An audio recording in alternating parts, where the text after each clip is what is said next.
And now, the Inquest of Emma Borden from the trial of Lizzie Borden.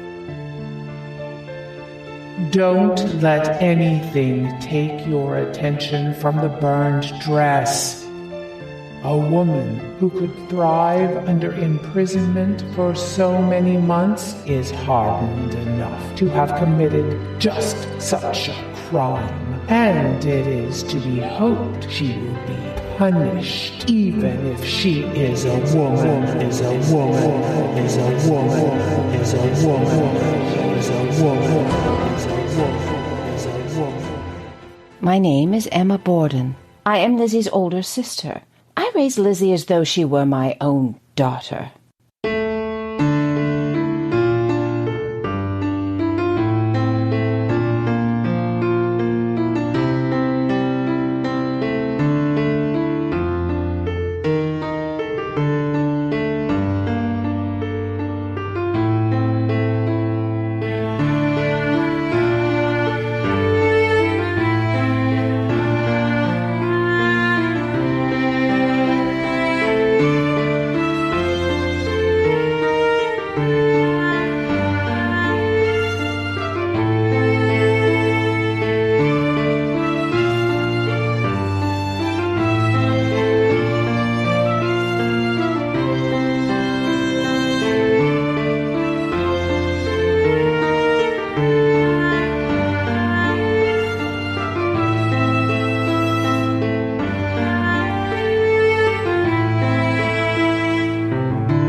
What is your full name? Emma L. Borden. What does the L stand for? Lenora. You're older than Miss Lizzie. Yes, sir. What is your age? 41. How old were you, as near as you can recollect, when your father married the second time? Just a trifle over 14. So that you probably remember your mother. Oh, yes, sir. Have you lived at home most of the time? Yes, sir. Have you ever lived away from home? I was away at school about a year and a half. That was some time ago. Yes, sir. Did you go to Europe with your sister? No, sir. When was it that she went? 2 years ago this summer, I think. Gone how long? 19 weeks. How long had you been away when this tragedy happened? 2 weeks. Visiting in Fairhaven? Yes, sir. Where were you visiting there? 19 Green Street. Who? Miss Helen Brownell. And her mother. What time did you get back? Oh, I came on the train. It left New Bedford 3:40. You came right to the house? You went up to Weir Junction and came down? Who sent for Mr. Jennings? I think I did.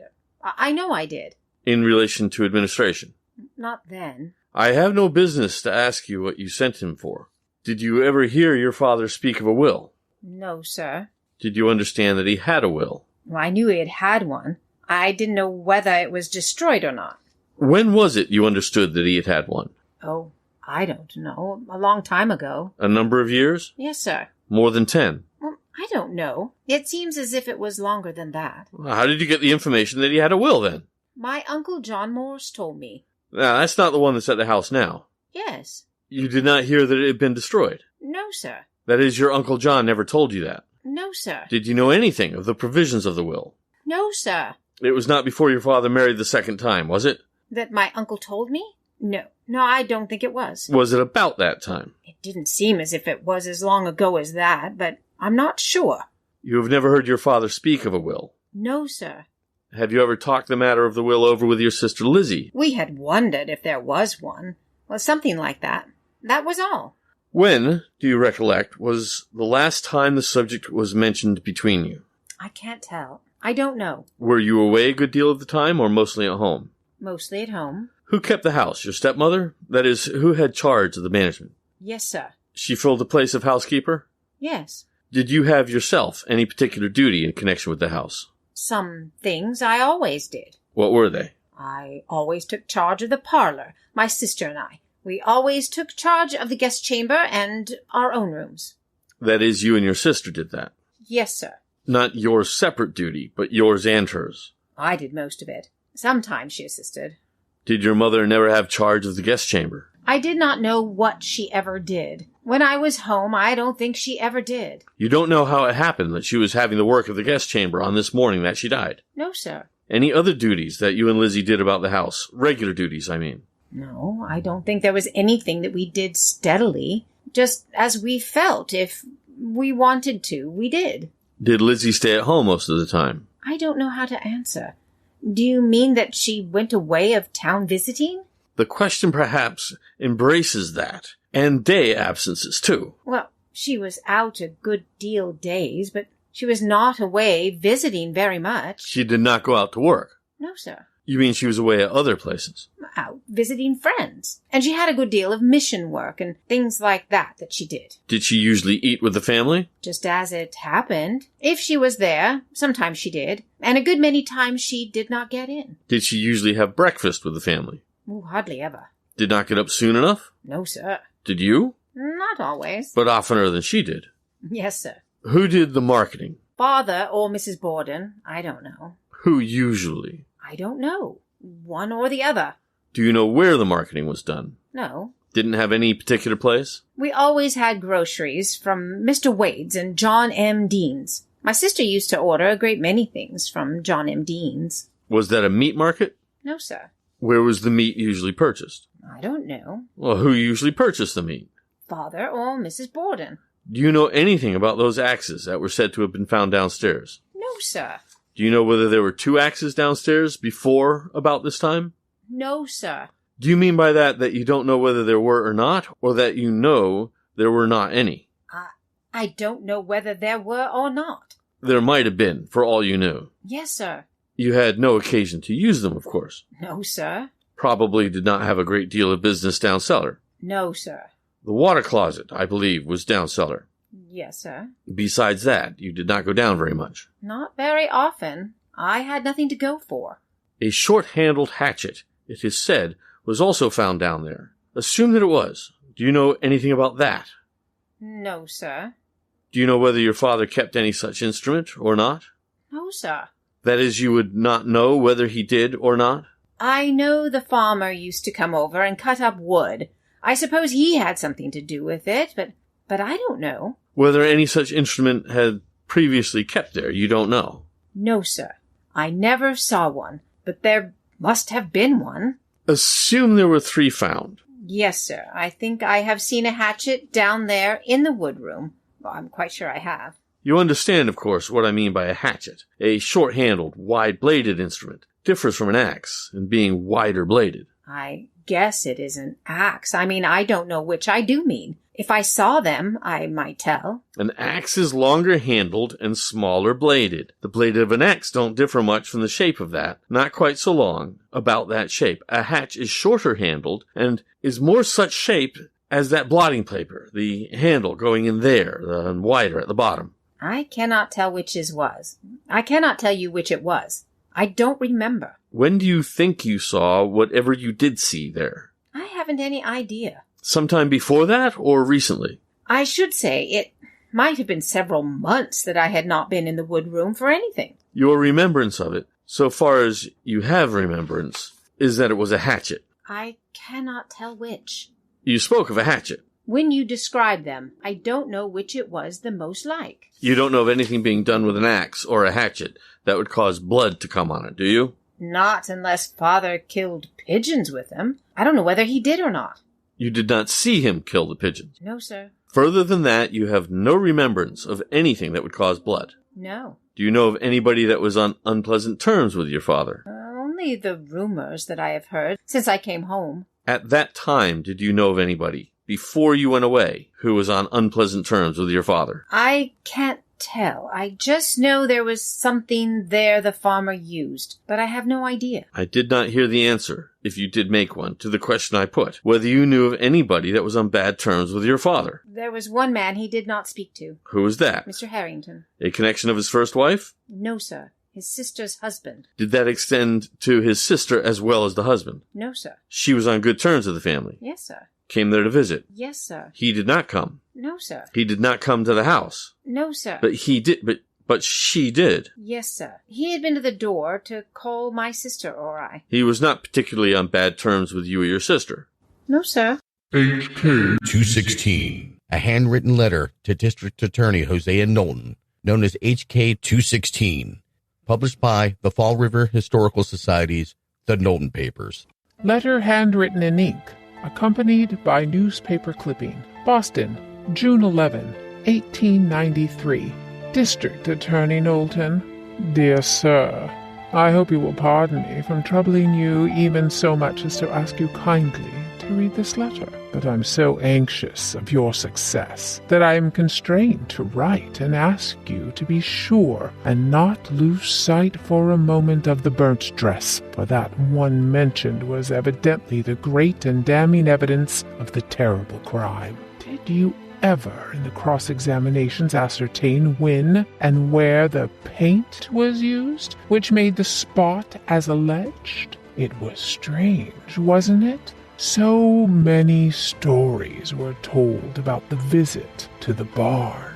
There have never been any two statements alike. Governor Robinson seems to have cheek enough to try every time and set you back as of no account. It is not the custom to give each side fair play. It seems to one who reads that you are not treated fairly. I remember once going to see Hella the prestidigitator, who called attention to the umbrella in the far corner of the hall. I said to a friend, "Did you see that?" The answer was, "Don't you see that the trick was to divert attention from the more important one on the stage?" And so it was. Don't let anything take your attention from the burned dress. A woman who could thrive under imprisonment for so many months is hardened enough to have committed just such a crime, and it is to be hoped she will be punished, even if she is a woman. Governor Robinson will get his fat fee, as there is money enough in the Borden estate. He can afford to work hard. This is only to help you. Pardon me. I am for the right also. Always, sincerely, one who reads, but only a woman. I enclose a clipping which I think quite just. Did you know of anybody who was not on good terms with your stepmother? No, sir, I don't think I did. Or of any trouble she had ever had with anybody? No, sir. Were the relations between you and your stepmother cordial? I don't know how to answer that. We always spoke. That might be, and not be at all cordial. Well, perhaps I should say no then. Were the relations between your sister Lizzie and your mother what you would call cordial? I think more than they were with me. Somewhat more than they were with you, but not entirely so, you mean, perhaps? I do not want to lead you at all. I judge from your answer you mean that, or don't you mean that? You say somewhat more than your relations were. Do you mean they were entirely cordial between your stepmother and your sister Lizzie? No. Can you tell me the cause of the lack of cordiality between you and your mother? Or was it not any specific thing? Well, we felt that she was not interested in us. And at one time, Father gave her some property, and we felt that we ought to have some too, and he afterwards gave us some. That, however, did not heal the breach, whatever breach there was. The giving the property to you did not entirely heal the feeling. No, sir. That was some time ago? Yes, sir, some time ago. How long after he gave the property that he did give to your stepmother was it before he gave some property to you and Lizzie? Well, not very long. He did it because you and Lizzie claimed that he ought to do it, I suppose. That is, you put in a claim that he should do it. No, sir, we did not. How then did he happen to? A friend came to us and told us that they heard him say that he thought of giving us the homestead on Ferry Street and advised us to ask for it. How often has Mr. Morse been in the habit of coming to the house? Just as it happened. That is, sometimes oftener and sometimes not so often? Yes, sir. That is, since he has been here this time. Yes, sir. It was not an unusual thing for him to come and spend the night. Oh, no, sir. Did you know he was coming here the last time? No, sir. Did he ever write to any members of the family? He wrote to me, and I think to Father. No regular correspondence? No. More than once a year? I mean, before he came east? No, I corresponded with him regularly when he was west. He was enough of an uncle, then, to be a correspondent? He's a very dear uncle of ours, of of mine. You corresponded with him regularly? Yes, sir. How long has Maggie worked for you? I'll call her Maggie. Her name is Bridget. Did she go by the name of Maggie? My sister and I called her Maggie. How long had she worked for you? I think it is 3 years this fall. It may be 4. Did she used to wait on table? Not always. I mean in the sense of standing around the table as a waiter does. We generally waited on the table ourselves. She would come in occasionally and bring anything we needed. She did not serve as a stand-up waiter, did not stand behind the party. When you got home, was she at home? Thursday night. Yes, sir. What did she tell you about it? She did not tell me anything. I don't remember asking her but one question. 2 questions. What was that, please? I asked her if she would stay with us. If the other one has no more to do with this matter than that, I don't care for it. I asked her if she saw any boy come with a note. I do not remember asking her any other questions. You never have seen the note that you speak of? No, sir. You have not been able to find who sent it? I have not tried. Have you looked for the note? No, sir. Did you know whether your stepmother was in the habit of destroying her letters? I don't know, but I think she did. I'm not sure. Did she receive many? Not that I know of. Did your father used to preserve his letters, mostly? I don't think he did, unless they were business letters. After you got home that night, you did not hear Maggie say anything about where she was when the thing happened? No, sir. Nor have any talk with her at all? No, sir. Did you see your sister then when you came home? Yes, sir. What did she say about it? I don't know. There was so much going on. I don't think I will trouble you with that question anyhow. Did you used to keep the back door, the screen door, fastened? Was that the habit of the household? Intended to when they were in. How about the front door? We locked that with a spring lock. Did the spring lock work? Once in a while we would find it did not, but very seldom. The few times it did not work, did it not come from the fact the door was not slammed to enough to catch the spring? I suppose that must have been it. You had not had it repaired? No, sir. It is in the same condition now it had been? Yes, sir. You had lived there since the tragedy. You are still living in the house? Yes, sir. It works as well now as it did. There is no difference in it? So far as I know, it does. Was it the habit to keep the front door locked with the spring lock? Yes, sir. How about the bolt and the big lock? We used those only when we went to bed. When did they get unlocked in the morning? Usually when my sister or I came downstairs. One or the other unlocked them. I understand you are not feeling well. No, sir. Not very well. So I have omitted a good many questions I should have asked you on that account.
You've been listening to The Inquest of Emma Borden by Lizzie Borden Audio.